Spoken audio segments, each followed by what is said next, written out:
Normally I would do this bilaterally, but for the video I'm just doing one side. I'm going to start with palpations. So this is the quadriceps muscle group, and then 3 to 4 fingers above the patella is the suprapatellar bursa, and then we have the patella here, and then we have the articular surfaces.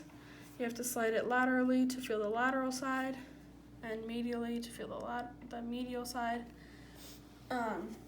And then we have the femoral trochlea, which is right here where the patella sits. And then we have the patellar tendon, which goes over here and attaches at the tibial tuberosity, and the patella bursa, which is posterior to the patellar tendon. And then we have the fat pads, which are right here below the patella. And we have the retinaculum, which is on the sides over here, on the medial and lateral sides. And then we have the synovial plica, which is beside the patella. So there's the medial side right here and the lateral side over here. And then we have the pes anserine tendon, which comes in through here and attaches there. And then we have the pes anserine bursa, which is right in there. So now I'm going to go into testing, and I'm going to measure her Q angle. Stand up. So I'm going to find her ASIS up here and align this with that and put this on the center of her patella. Line that up. Line this up with the tibial tuberosity. It looks like it's at 18.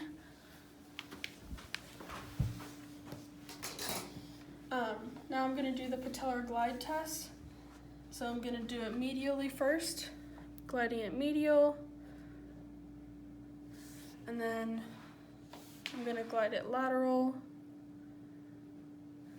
So what that's testing for is if there's hypomobility, so if it moves less than it should, then that's tightness of the retinaculum. If it's hypomobile on the medial side, then that means there's tightness of the IT band or the lateral retinaculum. And if it's tight on pushing laterally, then that means the medial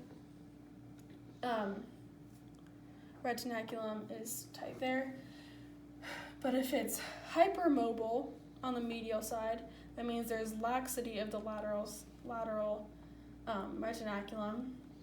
And if it's hypermobile on the lateral side, then pushing laterally, then that means there's laxity on the medial structures.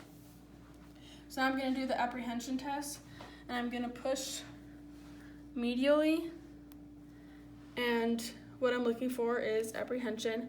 But if there's laxity of the medial patellar retinaculum, then that means, or if they contract their quads, then that means that there's a problem. So if there's laxity, it could be, it could mean that they're contracting because it subluxed or dislocated. So now I'm going to do Houston's plica test. So I'm going to scoot this way a little bit. Hold here and internally rotate, and I'm going to push medially and extend and flex the knee while it's internally rotated and pushing medially. And that test, a positive test would be the plica would be crossing the femoral condyles, and that means that it's synovial plica syndrome.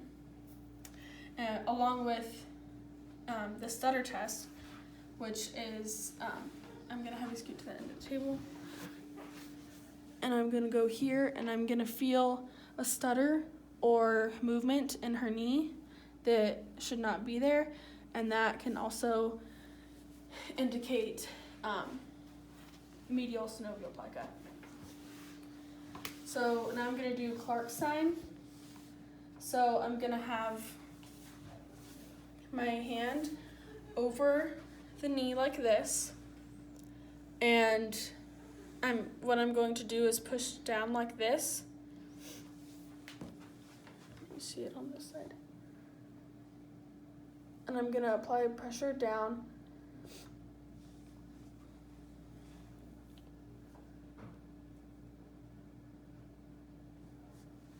I think it's like that.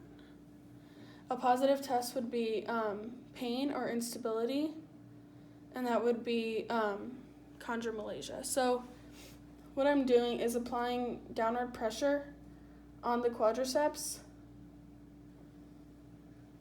and I'm going to have them flex the knee or flex their leg.